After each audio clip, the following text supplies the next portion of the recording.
wake up, wake up, wake up. Yes, it's your boy, Vincent.GRAY. Mr.Snackable, I have your morning motivational snackable on today. Now, you might be asking yourself, what are motivational snackables? They're words of wisdom to help you personally win in life. Right, I have some time-tested, some field-tested, some research-based tested, time-tested principles that's going to change the trajectory of your life and also help you become the best version of yourself. Today is going to be super-duper powerful. All right, but before we get ready to leapfrog into our lesson, I need you to do me a favor. I need you to go get your school supplies, go get your pen, go get your notebook. And for my students who like to roll and scroll, open up your note apps. It came free with your iPhone and it came free with your Android. All right, today, but before we get ready to leapfrog into our lesson, I just wanted to share with you is that this snackable was inspired by my coach, Eric Hartwell, Dr. Eric Hartwell. I think I told you like on Wednesday, I'm a part of a healing community and we come together and we self-heal for the purpose of making sure that we become the best version of ourselves, providing support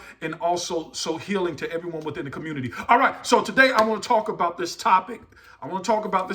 This is a smackable. This is not snackable today. This is smackable. I want to talk about a topic that's like moving throughout our community in the world like a silent storm. It's affecting the White House. A whole lot of stuff affecting that White House. It's affecting the White House. It's affecting families. It's even affecting churches. And I want to deal with it right here, right now. And what I want to talk about is betrayal.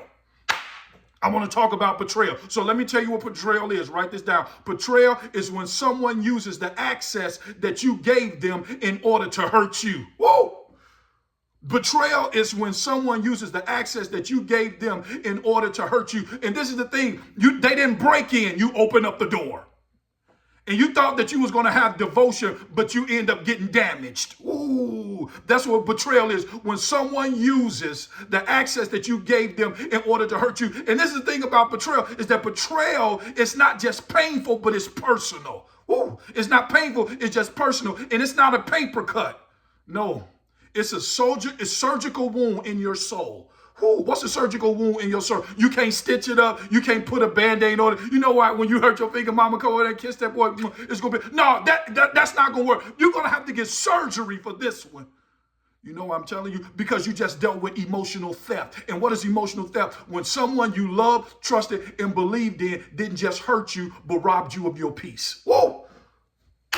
Emotional theft. And I'm telling you, emotional theft is dangerous, and it takes years to recover from emotional death. And what I'm trying to tell you is that betrayal doesn't happen from an enemy. It's always a friend who you allow to sit at your table and they end up poisoning your food. Whew. Betrayal. And betrayal is not your fault. It's just a reflection of that person's character flaws. Has nothing to do with your self-worth. And so this is what I want you to know. Let me give you the key how to deal with, let me tell you how to deal with betrayal. I want you to write this down. I hope you acknowledge the pain without marrying the pity party. Ooh, ooh. Acknowledge the pain without marrying the pity party. And so what do I mean by that? You have to acknowledge that they hurt you, right? You have to name it. You can't go silent.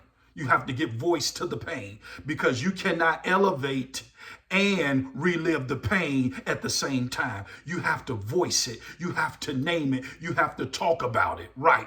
That's what I mean by you have to acknowledge the pain and not just marry the pity party. All right. Let me show you how also to do. I want to give you 3 points on how to deal with betrayal. I call it the principle of Office Max. The principle of Office Max. If you ever go into the Office Max store, it's 3 things that you're going to find. You're going to find a file cabinet. Yep, you're going to find a fax machine, and then you're also going to find a shredder. So this is what you got to do. These are 3 options that you can use. You can either file the pain. You know with a file, you just keep storing it. You can either file it, fax it. You can fax it. Fax it means you sending it to somebody else, always telling somebody else about it, or you can do the 3rd thing. You can either shred it. Ooh, and what's shredded? You can get rid of it. Can I tell you what I think you should do? Shred it. Shred it. And sometimes you have to go through that order. You have to file it, you have to fax it, and then the last thing you have to do is that you have to shred it. That's what I want you to do on today. You can no longer allow, you're going to have to start putting up boundaries as opposed to brick walls, putting up boundaries and constantly enforcing your brick walls because you can no longer become a victim to emotional theft. We talk about identity theft, but we don't talk about emotional theft. And emotional theft is when someone you love, you trusted, and believe in just don't hurt you, but they rob you of your peace. That's all I have for you all today. My name is Vincent Gray, Mr. Snackable. As always, I want you to do me a favor. Go change the world. We'll talk tomorrow.